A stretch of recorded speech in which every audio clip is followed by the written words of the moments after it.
Hello Year 4 and welcome to week 4 of your home learning, and we're going to dive in with our reading comprehension task today because we are going to be answering questions on a film review, because later this week, you've probably guessed it, we're going to be writing our very own film reviews. It's very exciting. But before we get to that, we need to understand what they're all about. So the reason for this is to expose us to a different type of text and to really work on those comprehension skills and answering questions. So, how are we doing this today? We're going to have the identify the difference between fact and fiction, or fiction and non-fiction. So myself, we're also going to study the text that we're looking at today before we understand what it's about, read the questions carefully, break down the questions into its key points by answering and highlighting keywords, answer the questions, and then check to see if you've answered what the question has asked you. So, lots of little points, but start me off there as well. You may recognise this particular slide, these particular questions. We've covered them a lot in our reading comprehension, but it is important for us to know. So, here are your two questions. What is fiction? What is non-fiction? Pause that video, try and remind yourself of what they mean, and then come back to me shortly. Welcome back. So, hopefully, you've reminded yourself that fiction is all to do with things that are not fact. These are things that are made up. As much as you would like Harry Potter to be real, unfortunately, I've not seen a wizard flying around Trowbridge in the last few weeks. You never know. Crazy things can happen. But right now, Harry Potter is very much in the realms of fiction, as well as Harry Potter, whoever he or she may be. Non-fiction, we're talking about facts or fiction, like the idea of Mr. Bull mispronouncing Harry Potter. That's very much a fact there as well. Something you know it's happened. That is in the realms of non-fiction. Your favourite football team may have won last night. That is non-fiction. My football team winning, definitely fiction. So, what you need to do today, to start you off with, is read through today's text. It is a film review of the film Brave. Some of you may have seen it, some of you haven't. But what it's really important today is that you're reading through it with a clear mind. Not going, oh, I've watched this film, I know what happens, this is a waste of my time, why are you blighting my Monday with such pointless activities? No, you need to be reading this with a fresh mind, because it's important that you break down and understand what it's telling you, what it's providing, so we can answer the question. So read through this text, and I'll see you in a matter of moments. Right, here we go. So if you are someone that normally does the warm activity, you have got your own questions on the back of your reading text today. So please make sure you go through them. For parents, for adults, or of course for children, you'll find the answers to those questions on a separate sheet. So please make sure you give those a go. Now, hot and spicy, we're going to go through the questions together, okay? So, let's start by reminding ourselves of what we're looking for in the question, because it says, what does the author mean when they say that Merdia wants to carve her own destiny? Now, I've left someone in the bottom right-hand corner of your slides. Who is this? Remind you of which of our totally pawsome crew this is, because hopefully this little picture should remind you it's Arlo the author.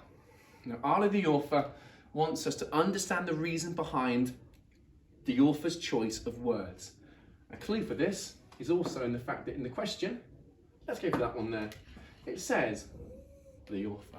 We need to enter the mind of the author and think, why have they chosen this particular phrase, saying that Merdia wants to carve her own destiny? So that would be your first question. Right through that, and then we'll go on to question number 2 in a few moments. Over to you. Welcome back. Following on from question 1, ironically, is question number 2. So, your next question is, what animation company produced this film? Now, before you go storming in and answering that question, because some of you are going to go, Mr. Bull, why are you holding me back? I know this question. That's brilliant. But it's still really important we have a full understanding of what that question is asking of us. If you're not sure, have a little look in our bottom corner. Can anyone remember this member of our totally pawsome crew? If you're really unsure, have a look at its collar. There's a little clue with it there. hopefully you've been able to tell me this is a Rex Retriever. Now with Rex the Retriever, the great analogy that I like to use in my class is like when you throw a stick for your dog, the dog goes and retrieves that piece of information and then brings it back to you. In this case, that stick or log, whatever it may be, is in the text. You need to be like Rex, go and find that information, pull it out of the text and put it on your answer. Keywords to look for, animation company. Off you go. Right, coming on to question 3 now. We have our third question. Mieda's mum is said to be looking for a perfect princess. What do you think makes a perfect princess in her eyes? Again, before you rush into the question, let's think about the type of question that's being asked. And if you need reminding, look who we have here and look what this particular dog has in their hands. Hopefully, you've been able to tell me this is an Inference Iggy question. So what we're asking you to do is to find clues in the text for what makes a perfect princess in the eyes of Mieda's mum. So you will have to find that particular phrase, locate it, and then expand the area around it to help you answer that question. You might also have to use some of those clues to come up with your own answer. It's not necessarily going to be in the text, but it will be hinted at. Become your own version of Sherlock Bones. Hopefully you've done that one now, because we're now moving on to question 4, which is in 2 parts, 4A and 4B. It's definitely our lucky day today. So, the question, what word is used to describe the princess? And what does this word mean? Now, hopefully, particularly those in Mr. Bull's class, because I always say, what word gives an indication of what type of question this is. Hopefully, with the help of this V sign on our dog down here, you've been able to tell it's a Victor vocab question, because the phrase, what word's in there? What word? So you're looking for the word, can sometimes be an adjective, can sometimes be a phrase, that describes the princess. There is a description of the princess in the text. Look for that word and then try and think to yourself what it means. If you're not sure, again, read around the text. It will give some context. For instance, if I was saying, just before lunch, Mr. Bull was very blah, blah, blah.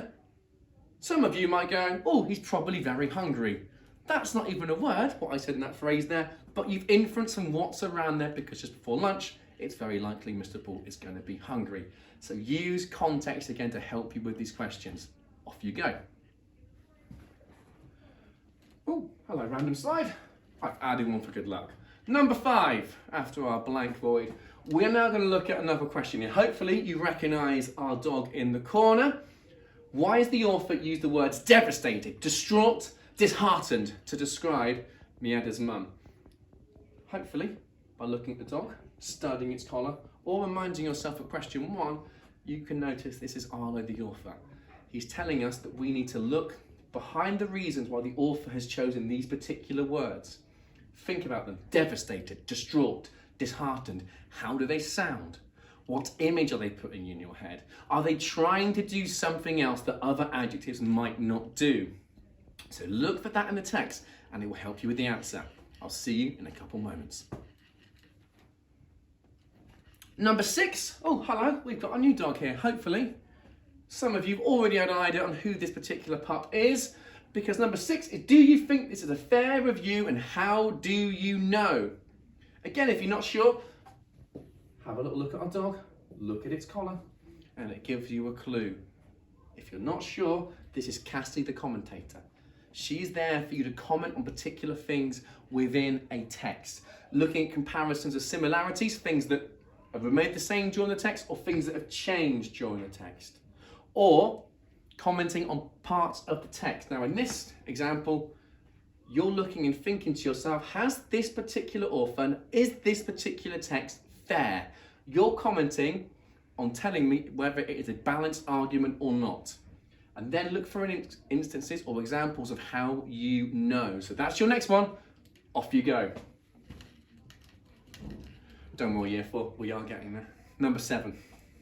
Which character steals the show? I'm not going to spend too much time on this because look, we all know this dog very well. It's Rex the Retriever. Go and find that in your text. Answer the question. Try and include as much as you can because sometimes one words aren't all we need to answer that. Write it down. I'll see you in a moment. And then you'll be happy to hear you for question 8. We're there. Apart from the answers, but we're there. What do you think happens in the film? So, hopefully, you've looked over here, you've spotted the P and this crystal ball, and you've realised that we are looking at predicting pips. So we're looking at a prediction question. That means that we're looking for clues, we're using clues in the text, what's already been said, to tell me what's going to happen next. Again, if you've watched the film Brave, don't want using that. I want you to be looking for those clues in the text to maybe give you an idea of what's happening next. Right, pause the video, give that one a go, and then we're going to go through the answers on the next slide. I'll see you in a moment. Right, I'm going to keep this nice and short and sweet now because I understand this video is going on for a while. It's a long one today, year 4, but it is worth it. So number 1, what does the author mean when they say that Mieres wants to carve her own destiny? If you went down the line of saying she wants to be in control of her own life, or doesn't want to be told what to do, or by others, particularly her parents, then you'd be looking at the right answer. Number 2, nice and simple, your answer is Pixar. You found that word in the text, well done. 3, we're doing an inference question. So Mieres' mum is said to be looking for a perfect princess. What do you think she means by this in her eyes? If you went along the lines of saying someone that wants to marry a prince and one day become a king, that notion of a stereotypical princess, or someone, or some, in this particular case for some reason, someone that acts like a princess and doesn't take part in activities such as horse riding and shooting and bow and arrows. Basically, a perfect princess in mum's eyes is someone that acts like a princess, marries their prince, stays on the throne, happily ever after. What word is used to describe the princess? Nice, simple, that word is rebellious. Hopefully you've used the context around you to have an idea that it's someone that's not listening to or following the rules or resisting kind of any control from authority. Number 5, the authors use the word devastated, distraught, disheartened. It's to emphasise. It leads on quite well to that idea, the rule of 3 that we were looking at in repetition last week. This rule of 3 is in alliteration. Really emphasises how sad and upset she is by using powerful adjectives and of course that rule of 3. Number 6, do you think the review is fair? I'd say yes, as long as you're making reference to the fact that the author, or the reviewer, sorry, has given good points and bad points to the film, then yeah, that would be the correct answer. Number 7, Mieres' 3 little brothers are the ones stealing the show. And finally, your last answer for today, year 4, question 8. What do you think happens in the film? Now, as long as you make reference to the fact that she will go on some sort of adventure and that she could miss her mum and dad, or meet her future prince, or encounter some danger that earns the respect of her mum and dad. As long as you're using the information that was provided in the text before to make a solid prediction, then you'll be on the right lines. It was a long one today, year 4. We've made it through it. I promise you there won't be quite so much longer the rest of the week. I will see you tomorrow for another English lesson. Take care.